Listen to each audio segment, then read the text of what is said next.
या देवी सर्वभूतेषु माँ गौरी रूपेण संस्थिता नमस्तस्यै नमस्तस्यै नमस्तस्यै नमो नमः। जय माता दी। माता रानी की कृपा सदा सर्वदा आप पर बनी रहे। आप सभी को मंगला गौरी व्रत की हार्दिक शुभकामनाएं। आज है 22 जुलाई मंगलवार का दिन। आज के इस वीडियो में हम पाठ करेंगे माता मंगला गौरी की व्रत कथा का। तो चलिए शुरू करते हैं। श्रावण माह का प्रत्येक मंगलवार माँ गौरी को समर्पित है। यह व्रत मंगला गौरी व्रत के नाम से प्रसिद्ध है। मंगला गौरी व्रत विवाहित महिलाएं अपने पति की लंबी आयु के लिए रखती हैं। तो चलिए अब हम पाठ करेंगे मंगला गौरी व्रत की एक पौराणिक कथा का। कथा के अनुसार छोटे से गांव में एक साहूकार अपनी पत्नी के साथ रहता था। साहूकार बड़ा ही धनवान था। उसके घर में किसी प्रकार की कोई कमी नहीं थी, लेकिन उसके कोई संतान नहीं थी, इसलिए वह और उसकी पत्नी दोनों बड़े ही दुखी रहते थे। एक दिन की बात है कि साहूकार के घर में कुछ साधु आए। साहूकार ने उनका बड़ा ही आदर सत्कार किया और उन्हें अपनी समस्या के बारे में बताया। तब उन साधुओं ने साहूकार की पत्नी को सावन मास में मंगलवार को मंगला गौरी व्रत करने की सलाह दी। साथ में साधुओं ने साहूकार की पत्नी को मंगला गौरी व्रत की संपूर्ण व्रत विधि भी बताई। इसके बाद साहूकार की पत्नी ने पूरी श्रद्धा के साथ सावन के हर मंगलवार को पूरे विधि पूर्वक व्रत और पूजा पाठ करने लगी। एक दिन उसकी धर्म निष्ठा से प्रसन्न होकर माता पार्वती ने भगवान शिव से उस साहूकार की मनोकामना पूरी करने की इच्छा जताई। साहूकार को उसी रात सपने में आकर भगवान ने कहा, एक आम के पेड़ के नीचे भगवान गणेश की मूर्ति विराजमान है। तुम उस पेड़ से आम तोड़कर अपनी पत्नी को खिला देना, इससे तुम्हें संतान प्राप्ति का सुख मिलेगा। साहूकार ने अगले दिन सुबह उठकर अपनी पत्नी को अपने इस सपने के बारे में बताया और वह उस आम के पेड़ को ढूंढने के लिए जंगल में निकल गया। काफी समय तक ढूंढने के बाद आखिरकार साहूकार को वह आम का पेड़ मिला जहां भगवान गणेश की मूर्ति विराजमान थी। उसने आम तोड़ने के लिए उस पेड़ पर पत्थर मारना शुरू कर दिया। पत्थर फेंकने से एक आम तो टूटकर नीचे गिर गया, लेकिन गलती से एक पत्थर जाकर भगवान गणेश की मूर्ति को लग गया।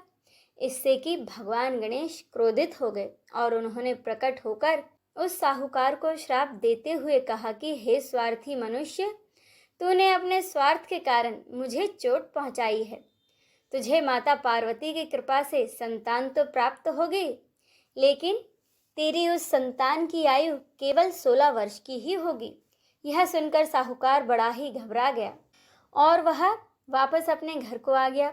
घर आकर उसने वह फल अपनी पत्नी को खिला दिया और किसी को भी इस घटना के बारे में नहीं बताया।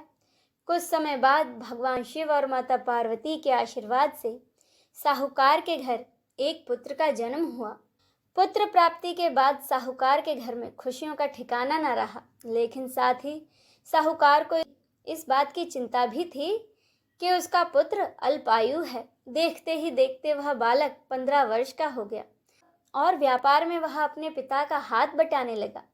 एक दिन घर लौटते समय साहूकार पेड़ की छांव में तालाब के किनारे बैठकर अपने पुत्र के साथ भोजन करने लगा। तभी वहां कमला और मंगला नामक 2 कन्याएं कपड़े धोने के लिए आईं और कपड़े धोते हुए वे आपस में बातें करने लगीं। कमला ने मंगला से कहा कि मैंने इस सावन मास में प्रत्येक मंगलवार को मंगला गौरी व्रत रखने का निश्चय किया है। तुम भी माँ पार्वती को समर्पित यह व्रत अवश्य करना। माना जाता है इस व्रत को करने से माता पार्वती प्रसन्न होती हैं और आप पर उनकी कृपा दृष्टि सदा बनी रहती है। इसे करने से मनोवांछित वर और अखंड सौभाग्य की प्राप्ति भी होती है। कमला की बातें सुनकर मंगला भी इस व्रत को करने के लिए तैयार हो गई।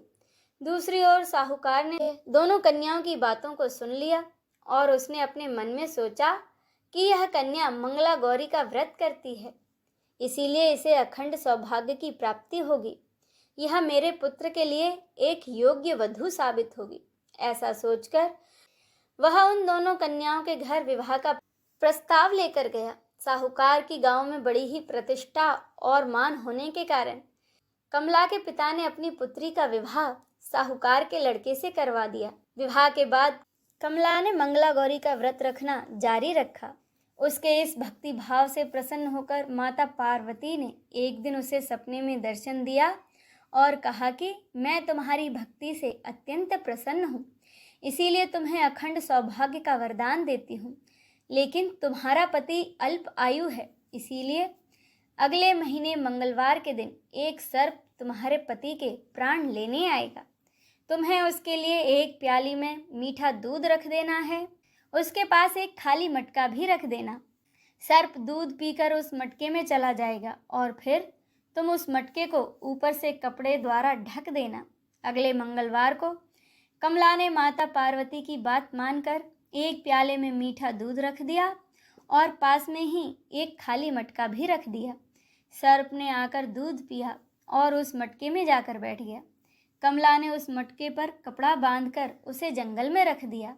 माता पार्वती की कृपा से कमला के पति के प्राण बच गए। इस प्रकार मंगला गौरी व्रत के पुण्य फल से साहूकार का पुत्र श्राप से मुक्त हो गया। जब कमला ने घर में सबको इस चमत्कार के बारे में बताया तो सभी आश्चर्यचकित रह गए। इसके बाद साहूकार और उसकी पत्नी ने अपने पुत्र और पुत्र वधू को आशीर्वाद दिया। इसके बाद से वह सारा परिवार सुखपूर्वक जीवन व्यतीत करने लगा। इसी के साथ मंगला गौरी की यह व्रत कथा संपूर्ण होती है। बोलिए माता मंगला गौरी की जय। हर हर महादेव।